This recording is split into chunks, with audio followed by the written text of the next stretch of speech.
On today's episode of Locked On 76ers, they're back on the floor tonight to take on Orlando for game two. But before that, we need to talk about the upcoming trade deadline now 8 days away. What would you like to see the Sixers do and address at the deadline? We'll tap into it next. Give our thoughts right here, Locked On 76ers.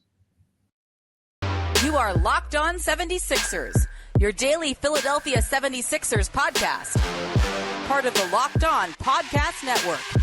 Your team every day.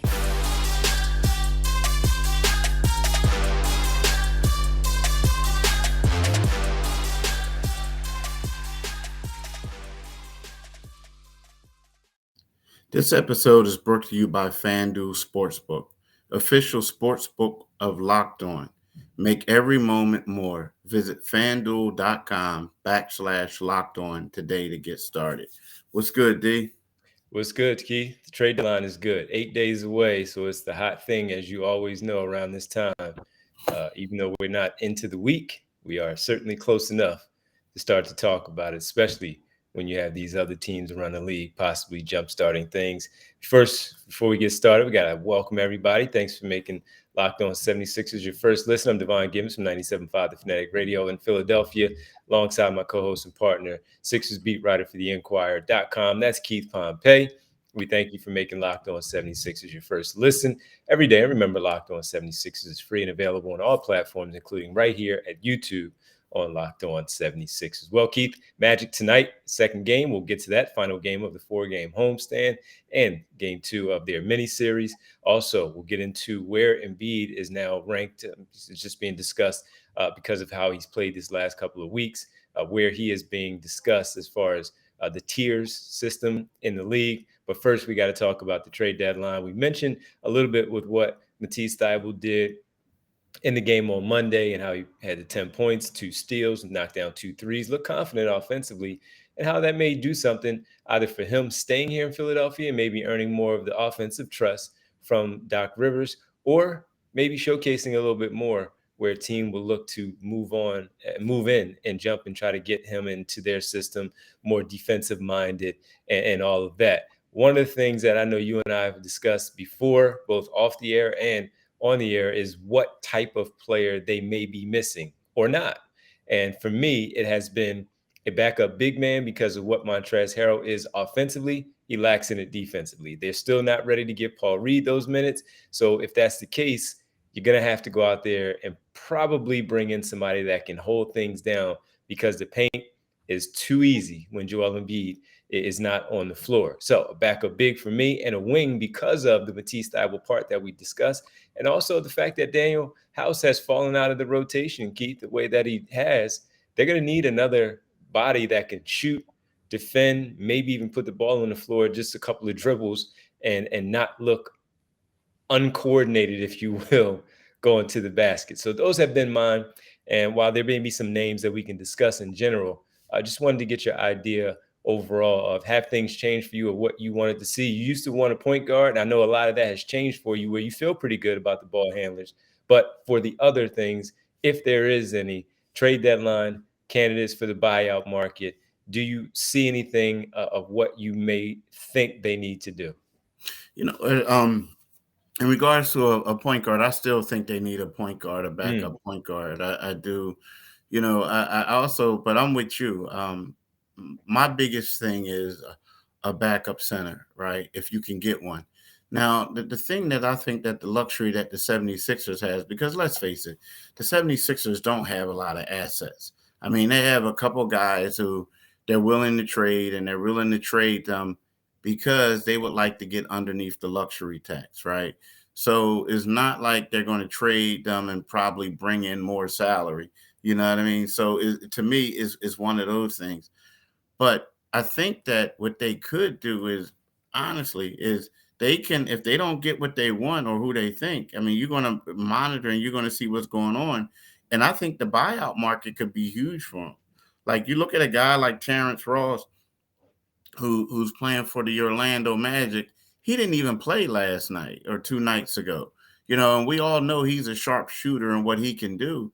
I mean, he's the type of guy, if Orlando wants to buy him out, then all of a sudden he could be available. I mean, I think there are other guys around the league that they can also get, as far as a wing type of player, but I do think that they do need the biggest need for me that I'm going to say is that they need a backup big because in the playoffs, you expect James Harden minutes to go up. You expect Tyrese Maxey's minutes to go up. You know what I mean? DeAnthony Melton, guys like that. So to me, I think the one thing that you need is a backup big for insurance for Joel Embiid. Yeah, and there are a lot of candidates. When they played Detroit a couple of weeks ago, I was talking to another colleague at work, and I mentioned Nerlens Noel's name just because he was a backup, and he was like, "Oh no, no, no," and I just started cracking up because of how things look from afar now with Nerlens Noel bouncing around the league that he has been, and of course that he was here before, and the coworker who we both know just simply was a hard no on Nerlens Noel, but that's the type of player that we're talking about, a backup on another team that is not good because they probably have a young big man that they like going forward for their future. So that player is not going to be given up. And you talk about someone like Jakob Poeltl, who has gotten a lot of buzz around the league, and from the San Antonio Spurs is a very, very popular pick, especially when Miles Turner signs an extension with the Indiana Pacers. It looks like he's going to stay there now. So Jakob Poeltl is probably going to be the one.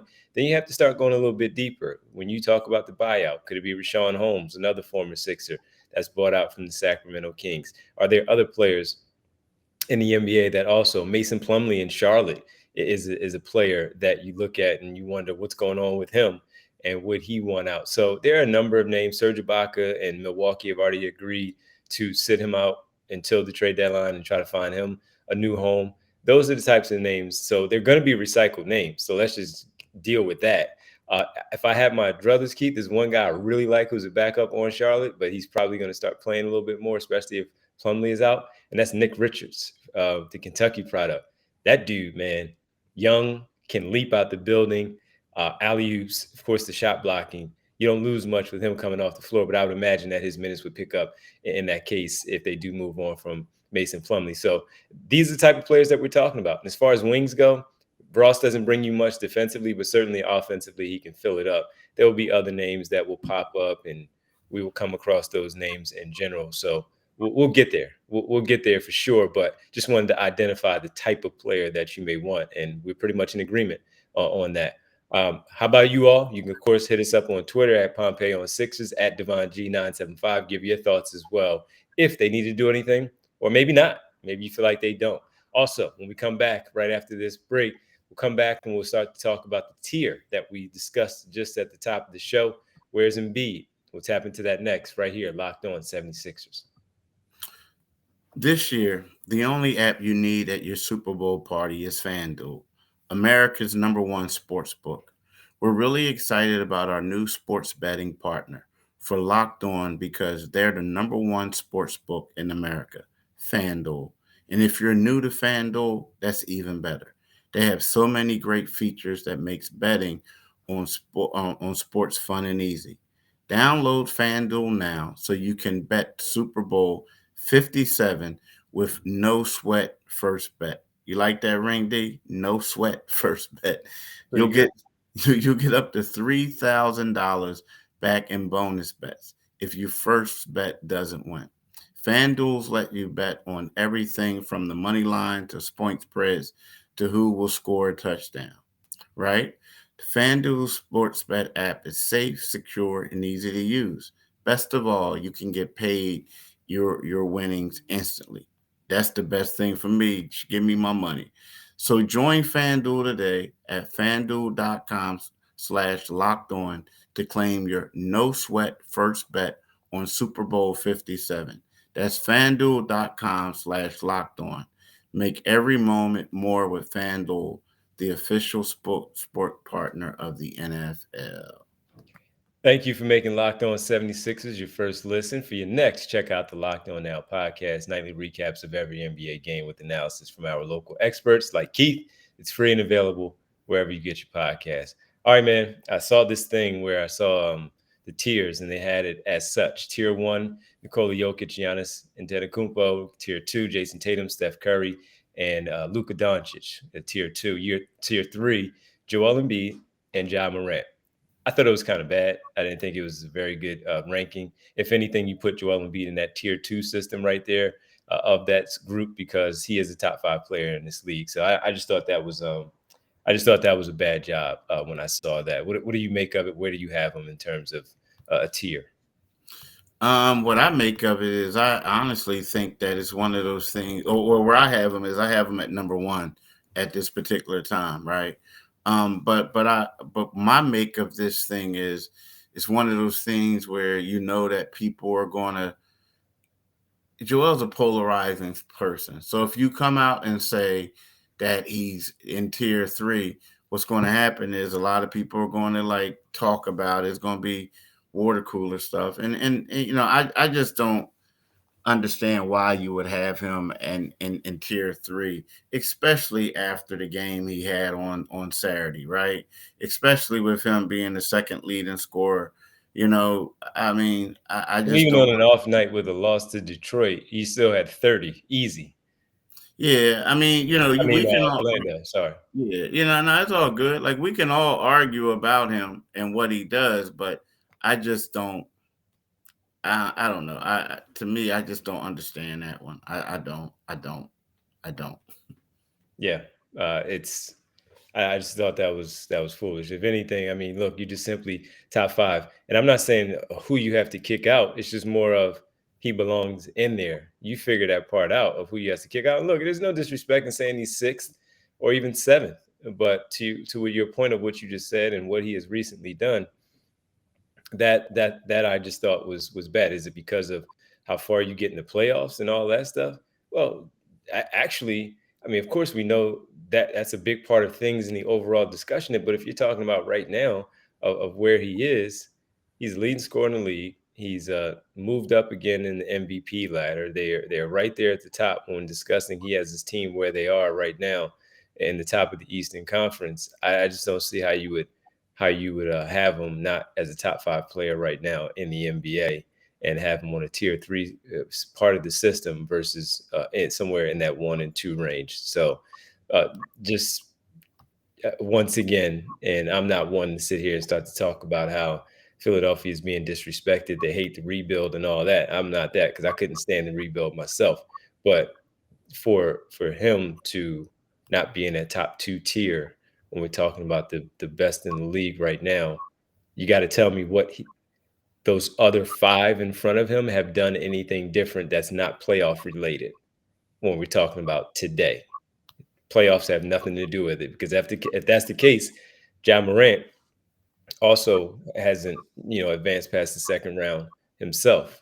And is that the reason? Because there's a time for that. I don't think right now is the time for that when we're talking about in season and not the postseason at this moment. So just another thing to add to the conversation when it comes to Embiid and where he is. Again, top 7 is beautiful, but that's a bad job by me. All right, Magic Sixers tonight, game 2, final game of a 4-game homestand, final game of this 2-game series. We'll talk about it next and what they need to clean up in order to lock in the win tonight against the 20-win Magic team. We'll do that next right here on Locked On 76ers.